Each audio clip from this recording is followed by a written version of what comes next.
For many years, I was a functioning alcoholic addict. Once I became a non-functioning alcoholic addict, I fell out of favor with everyone. I really blew a lot of jobs. When I first met her, I was in my addiction, she was in hers. When she became pregnant with Tommy, we stopped. We tried really hard to not do anything. After Tommy was born, the addictions took off again, and I was drinking. We lost Tommy, and we had to go through treatment. She chose NARA. She said it was Native American. We both went into treatment, and she had a really hard time. And it was at that point I had to make that hard decision nobody wants to make, and I broke off the ties so that I could get Tommy back. She was my rock.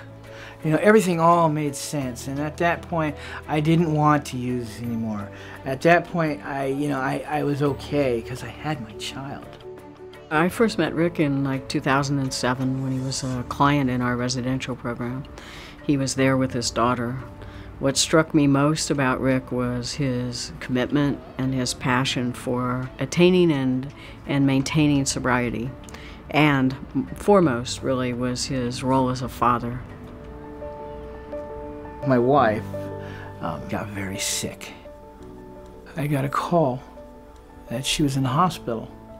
She's taken a turn for the worse. She's probably not going to make it. I can remember telling her that I would always make sure that her daughter knew who she was and that she loved her very much, and I would never ever change. I would try to take care of her as best I can. I'd do the best I could. I started working with Rick and Thomasina in late September, early October, I believe, of 2009 as a family mentor here at Cambridge Court. He was my first single father and still a little rocky. It hadn't been that long since Thomasina's mother had passed. He knew what he wanted to do, it's just how to put that into place.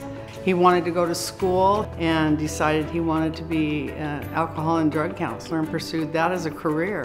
When we speak about Rick, it's about the successes he's made, him being a role model in the community, not only to his daughter, to other children, the sons here of the mothers, he's a role model. Moving here was one of the biggest things that could have happened to us. Programs like treatment, like Central City Concern, like fan housing, those are what help people come back. There's no price you can put on it. How can you put a price on human life?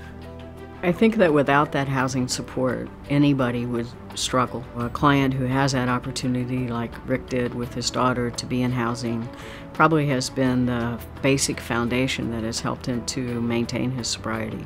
When the opportunity came up for us to be part of Central City Concern's family housing, it was truly a gift.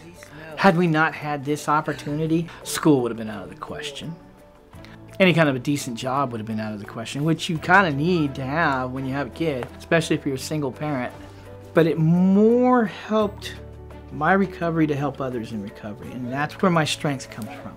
He's worked very hard. He's a committed employee. He does amazing work with our clients because he's been there, he understands it.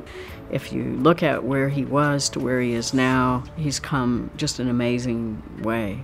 I think Rick has the potential to be a manager, he has the potential to be a director, he's very smart, he's capable, and I think for most people, the opportunity is really what people need. Central City Concern has given me the opportunity to touch countless lives. I get to see people heal, I get to see families come back together. It took the kindness and love of complete strangers to show me that I could do this. Not do it for me, to show me that I could do this. And we can never say thank you enough. Truly, thank you. It's been fantastically great for us.